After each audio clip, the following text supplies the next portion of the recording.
আসসালামু আলাইকুম and welcome back to my channel কুইনরূপা shorts and blog চ্যানেলে আপনাদের সবাইকে স্বাগতম। বন্ধুরা সবাই কেমন আছো? আশা করছি সবাই ভালো আছো। আলহামদুলিল্লাহ আমিও ভালো আছি। তো বন্ধুরা আজকে তোমাদের সামনে আবারও নতুন একটা রেসিপি নিয়ে আবারও হাজির হয়ে গেলাম। তো আজকে আমি রান্না করেছি চিংড়ি শুটকি মাছ দিয়ে লতি দিয়ে ভাজা।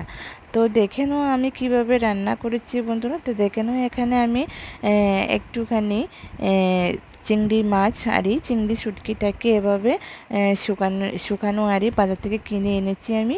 তো এখন এটাকে গরম জল দিয়ে আমি ধুয়ে নিলাম। আগে একটুখানি ভিজিয়ে রেখে দিয়েছিলাম গরম জল দিয়ে। তো এখন আমি তো ধুয়ে নেব। তো এখানে আমি রসুন পেস্ট করে নিয়েছি, কারণ লতি ভাজার মধ্যে কিন্তু প্রচুর রসুন লাগে। তো এখন আমার কড়াইটা গরম হয়ে গেছে, সাদা তেল দিয়ে দিলাম। তোমরা চাইলে এখানে সরিষার তেলও ব্যবহার করতে পারো। তো এখন আমার কড়াইয়ের তেলটা গরম হয়ে গেছে। এখন আমি কাঁচা লঙ্কা ও পেঁয়াজ কুচিয়ে রাখা দিয়ে দিলাম। দিয়ে ভালোভাবে সুন্দর করে ব্রাউন কালার হয়ে আসলে কিন্তু আমি যে শুটকি মাছগুলো আমি ধুয়ে রেখেছিলাম এগুলো আমি দিয়ে দেব। তো বন্ধুরা তোমরা যে যেখান থেকে দেখছো সবাইকে অনেক অনেক ভালোবাসা। যারা লাইক দিতে ভুলে গেছো সবাই লাইক দিয়ে ভিডিওটা দেখা শুরু করো। যারা নতুন বন্ধু, যারা পুরাতন বন্ধু, সবাইকে আমার তরফ থেকে অনেক ভালোবাসা, প্রাণ ভরা ভালোবাসা। ছোটো বড়ো সকলকে অনেক অনেক ভালোবাসা।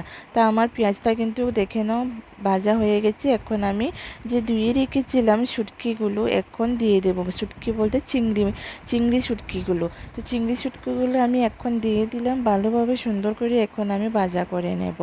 তো একটুখানি আমি নুন দেবো, নুন দিয়ে ভালোভাবে ভাজা করে নেব। পেঁয়াজটা কিন্তু একেবারে নরম হয়ে গেছে।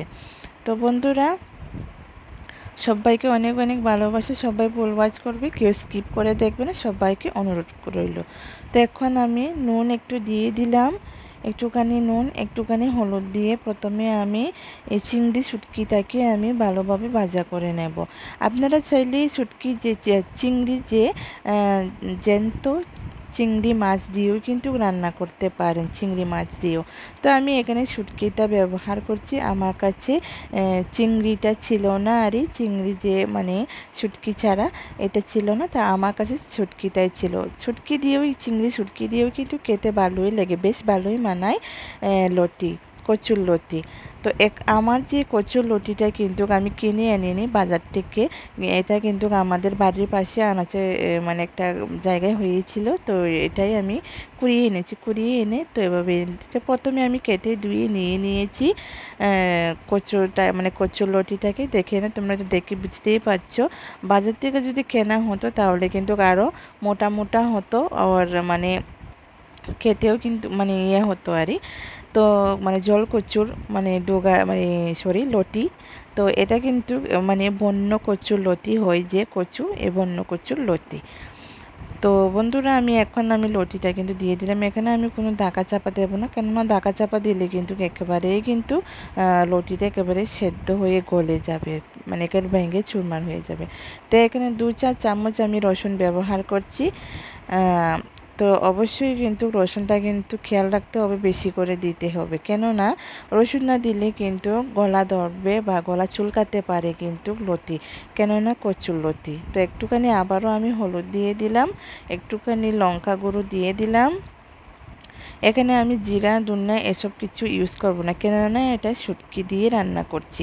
শুটকির মধ্যে কিন্তু জিরা ধনিয়া আদা এসব দিলে কিন্তু একেবারে মানায় না, একেবারে খাওয়া যায় না, গন্ধ কেমন আসে তার জন্য। তো আমি কচুর লতি থেকে ভালোভাবে কষিয়ে সুন্দরভাবে করে রান্না করে নেব। ততক্ষণে বন্ধুরা আমার সঙ্গে থেকো। তো যারা যেখান থেকে দেখছো নতুন বন্ধুরা, এমন ভালো ভালো রেসিপি পেতে হলে কিন্তু অবশ্যই আমার চ্যানেলটাকে সাবস্ক্রাইব করে বেল আইকনটি অন করে রেখে দিতে কিন্তু একদমই ভুলবেন না, যাতে করে আমি এভাবে নিত্য নতুন রেসিপি আপলোড করার সাথে সাথে আপনার কাছে নোটিফিকেশানটা সবার আগে পৌঁছে যায়। তো বন্ধুরা অবশ্যই কিন্তু কে কে লতি খেতে পছন্দ করো, আর চিংড়ি শুটকি মাছ কে কে পছন্দ করো, চিংড়ি মাছ বাদে আর চিংড়ি শুটকি কে কে পছন্দ করো, অবশ্যই কিন্তু তোমরা কমেন্ট করে জানাবে। তোমাদের একটা কমেন্টের মাধ্যমে কিন্তু অনেকটাই ভিডিও তৈরি করে অনেকটা উৎসাহ যোগায়। আমার লতির কচুর লতি রান্নাটা কিন্তু মোটামুটি হয়ে এসেছে বন্ধু, তোমরা দেখে হয়তো বুঝতেই পারছো। তো কে কে খেতে ভালোবাসো অবশ্যই কমেন্ট করেছেন, তোমাদের কমেন্টের অপেক্ষায় থাকবো। তোমাদের এই ছোটো ছোটো কমেন্টগুলো দেখে আমাদের ভিডিও তৈরি করে অনেকটা উৎসাহ যোগায় বন্ধুরা। তো দেখে নাও কচুর লতিটা কিন্তু আমি একেবারেই কিন্তু আর চুলার গ্যাসের ফ্লেমটা কিন্তু একেবারে লো ফ্লেমে রেখে দিবে, একেবারে বাড়ানো যাবে না। তো অবশ্যই তোমরা শেয়ার করে দিও বন্ধুরা তোমাদের আত্মীয় স্বজন কিংবা কাছের বন্ধুদের সাথে, আপনাদের প্রিয়জনদের সাথে, যাতে করে ওরা যেন উপকৃত হয়, আমরাও যেন উপকৃত হই। তোমাদের একটা শেয়ারের মাধ্যমে কিন্তু আমরা অনেক দূর এগিয়ে যেতে পারবো বন্ধুরা। এইভাবে যেন আমি তোমাদের আশীর্বাদ ও ভালোবাসা দোয়া নিয়ে যেন অনেক দূর এগিয়ে যেতে পারি। অবশ্যই আমার পাশে থাকো, আমিও তোমাদের পাশে আছি বন্ধুরা। আমার কচুর লতি রান্নাটা কিন্তু একেবারে পারফেক্টলি একেবারে কিন্তু একেবারে হয়ে গেছে, খাওয়ার জন্য একেবারে উপযুক্ত হয়ে গেছে, সেদ্ধ হয়ে গেছে, দেখে নিলাম আমি একটা হাতের সাহায্যে।